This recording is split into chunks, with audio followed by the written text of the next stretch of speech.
Yeah. Boise, though, I don't know what Boise's game plan will be because Boise State's that team that gives Pacific Northwest teams historically, especially Oregon, fits. Absolute fits. We have not beaten Boise State in Oregon history. Really? We are 0-3. 0-3. Interesting. 08, 09, and then 2016 Las Vegas Bowl or 17 Las Vegas Bowl. 17 Las Vegas Bowl, yep. It's a 10 p.m. kickoff this weekend, so that's going to be. It's a late game.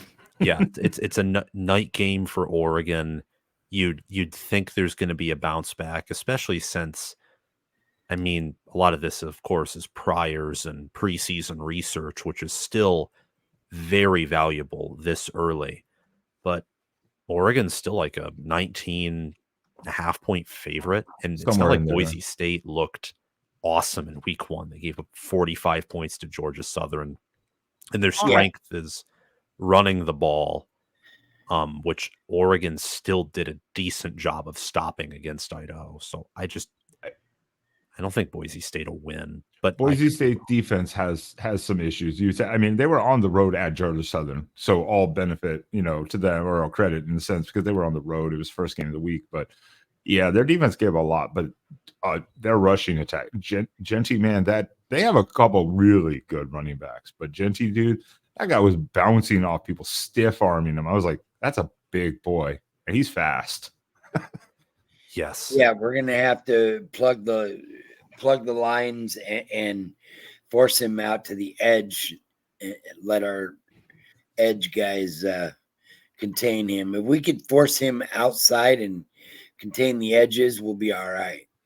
If he starts hitting gaps and going 60 yards downfield, he might be in first. He had two 74, 75-yard rushing touchdowns in that game. Yeah. So since he breaks the line, he gone. Yeah. And the other thing is we didn't use a lot of our depth neither. We only used 2 quarterbacks. We did not see transfer Jay Harris one bit. And it's just you didn't see Jaden Lamar. You didn't see Jurion Dickey. You didn't see a lot of the receiver depth. So you just like kind of scratching your head like going, well, obviously, if these guys aren't getting, maybe put another guy in, see if he can get a spark run. And they didn't. They just were like, we'll just keep doing what we're doing. Yeah, I don't think that'll happen this week. If they start out slow, there might be some changes. Yeah, I'm looking at the box score here, and I didn't look at that because I just figured highlight packages and then looking at really Gabriel and how they ran the ball. But when Terrence Ferguson is your leading receiver and Tez Johnson and Evan Stewart are averaging like less than 7 yards per reception, like what do you make of that? I know it's week 1. You can't overreact, but there wasn't explosivity. All the passes were behind the line of scrimmage or behind the first down marker. It's like everything was just like right out in front, crossing, slants, little post corners, just little shit. And I was like, what is this? It took kind of one shot downfield, and that was it. That is kind of staple of Will Stein offense, but they did try the shot. But then Dan Lanning said later is like they stopped playing the certain coverage where it just didn't open back up. So again, props to Idaho for trying to take that away. But yeah, there's a problem. And they just took the opportunity. Ferguson was open. Your tight end should not be your leading receiver in yards, though. Your tight end should not be the leading receiver. Had 12 catches for 81 yards. And Leek Terry today, the offensive line coach, was wearing a T-shirt that said 2.9 YPJ. Ooh. Ouch. Yeah, so he was sending rubbing it in the O-line's face. Yeah. Yeah, that's that was the other jarring thing, too, that you guys brought up. He got sacked 3 times. And again, I'm going to say it over and over. This is something I even said in one of my or several of my reaction videos. You don't want to overreact, but if you take anything away, it's that, if this is a sneak peek of like the offense's floor, well, how's that going to look like against better opponents with better defenses? And there's a guy in Detroit who I used to listen to pretty often, and he's pretty good at what he does. His name's Mike Valeni, and he's a national sports guy, and he talked about how he thought entering 2024, it's like the first week of football, doing like final previews and predictions. He said that he thinks the Big Ten is going to be Oregon's conference. Well, if Oregon wants to run the Big Ten or just win the Big Ten, how are you going to, how are you going to do that? You got to be physical. You got to run the ball, but you also have to, if you're going to run the Big Ten, you got to enforce your new non-negotiable upon the new conference. And for Oregon, I always thought that'd be their receiver core, their passing game, and their type of offense that they showcased over the previous 2 seasons that I thought last year Ohio State they lost, where Ryan Day used to have, Stroud and those receivers, and he still has the receivers, but they still have yet to display that same type of high octane offense. And you just didn't see that from Oregon in week 1. I'm hoping to see that against Boise State, like score 50 points or score in the upper 40s and then wind it down in the second half. Yeah, do what you did to Colorado. And I agree with that 100%. I think we've been optimistic, but trying to be realistic. We know the definitely the challenges of the Big Ten going into it. One thing I have to say, and I saw some people comment on it earlier when I was watching some other stuff, is that, well, remember too, Oregon struggled with Fresno State a few years ago, and then we went to beat Ohio State on the road the next week with Anthony Brown. So sometimes a struggle fest might be a good thing, especially to get it out early in the year. Yeah, like last year, Alabama with South Florida. What we always like to do is, with everyone, we do it weekly, and we just for pride, for no reason. I suck at this. Spaz.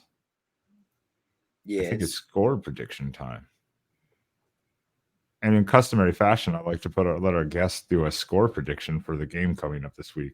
I don't know if Sam's even thought about it. I really didn't think about it or ask him to come up with a thing. But Oregon, Boise State, do you have a score prediction? No, I'm doing a preview and prediction on it probably in the next 2 days. So by then I'll come up with it.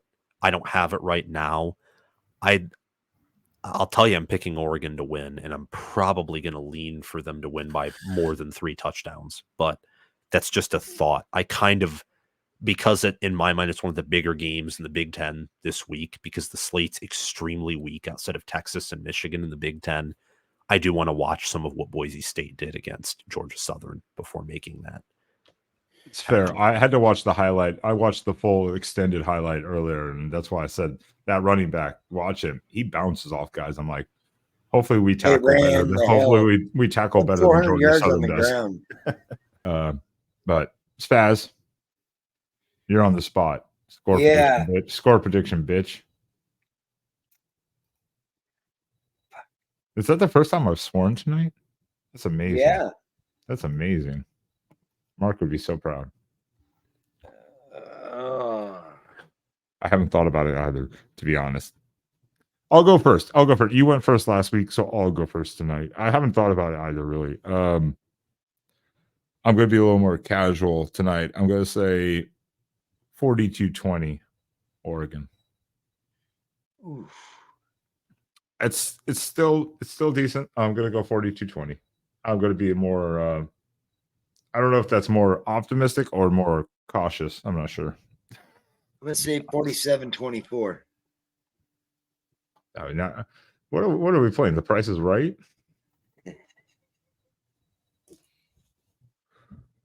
I'll have to watch I'll watch Sam's preview in a couple of days. Then when it comes out, and I'll write his score prediction down in the notebook. And once again, our quitters didn't show. Par for the course. Because I called him a name in text. I won't say it on the stream, but That might have run him off. I don't know. They call him a wussy. He didn't even It, come it, in. it, it, it rhymes. It rhymes with wussy. Yes. Yes. Spaz, do you have any final thoughts? Because Boise State is, again, Oregon's never beat Boise State. Oddly enough, again, we've never beat Boise State.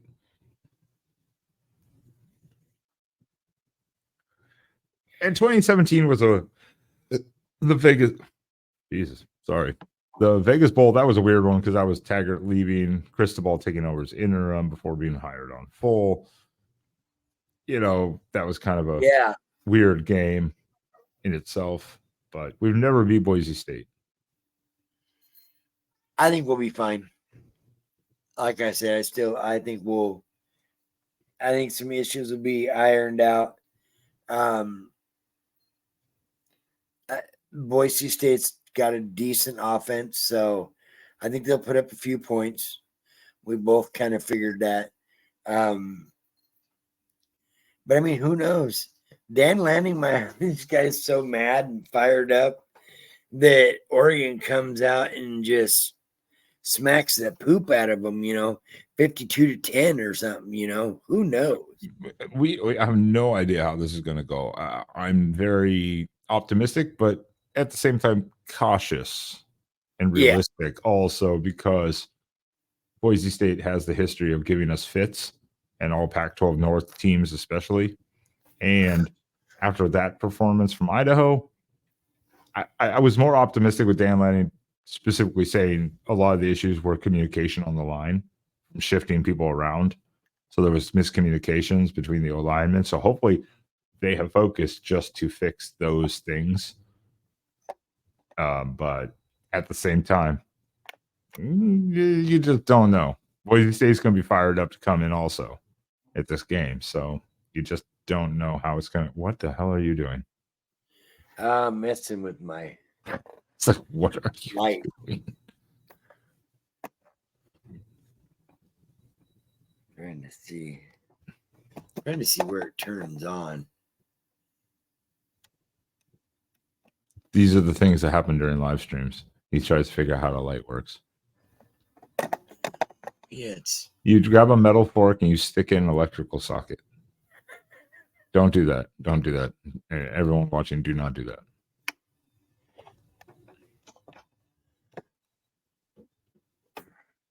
Yeah, I don't know where the.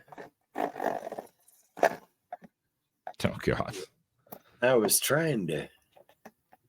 This is something you figure out before we go live. Yeah. Well, I'm sitting here. Yeah. Any final thoughts on Spaz on Boise State coming up this week? Because it is a late game. This could be an issue. Oh my God. Yeah, if you don't have something plugged in, that's also an issue. Never mind. Take the fork and stick in the electrical socket. You deserve it. Oh shit! Goddamn. You deserve it. Yeah. Where's Mrs. Spaz to slap you? Oh shit! This is one of the only late games this year. Hopefully, though, one of the late ones. Because 9 well, p.m. we have Central one more, on Michigan Peacock. State. Well, yeah, okay. But this week is 9 p.m. Central on Peacock, 7 p.m. Pacific. It's gonna be. Oh God, that means it's like a 12:30 post game for me. 12:30 a.m. post game. Not again. I won't fall asleep like I did last year the year before during Stanford. Yeah. Before the post game, I won't fall asleep this year. I promise. I'll get on the live and I'll see Ben. Although last time I fell asleep like that Stanford game, I fell asleep in like the mid-third quarter. I woke up like 4 hours later and it was still like waiting for me to go live. I was like, whoops. It never happened. God. At least it's Saturday night. So. Yeah, nobody showed up tonight. What is going on? I don't know. We have a bunch of quitters. No Tony, no nothing. Oh, those people. I thought you meant our other co-host. But yeah, any final thoughts, Spaz, with Boise State, real quick, and then I think we'll get the fuck out of here. No, yeah. Next week I think we should switch to Wednesdays. Next week, Wednesdays. Okay, I can work with that. Because this guy just keeps going for hours. Oh, I know. He's on tomorrow night. He's on, but he's on tomorrow night too. Is he? Yeah. We're not competing with Sports Chat 503. We're not competing with Sports Chat 503 because he's on tomorrow night. He's on tomorrow night again too. Ryan Winters, you need to make room for us. God damn it. Yeah, he's on tomorrow night too. So next week though, we can move to Wednesday if you want. Just remind me. And next week I might try to bring on a very special guest who knows the history of Oregon versus Oregon State to come talk to us. I think that would be a good time to do it. Talk about the rivalry. Yeah. If we can get any of the players, maybe do a couple next week. There you go. Well, all I can say is I hope the issues on the O-line are fixed. If the issues on the O-line get fixed, that will help Gabriel a lot, which will help the passing offense and the rushing offense. The defense is fine. I have no problems with that. Boise State's a different challenge, but I feel confident in this. We've given the score predictions pretty similar. I'm confident. I'm not stressing this. Not a night game at Autzen. Oh God, and we're dealing with those guys too. Wonder we ain't got nobody. Well, then any final words, Spaz, for this week before we get into the weekend? No. 9 watching. Yes. End this shit. Wow. Rude. I guess that was ranting with Spaz. I should have pulled that up when you started. We got USC doing their show right now. And they're on cloud 29. Oh, we're going to the Natty. Oh, that's Colorado fans too. And we have Ryan doing his sports chat show.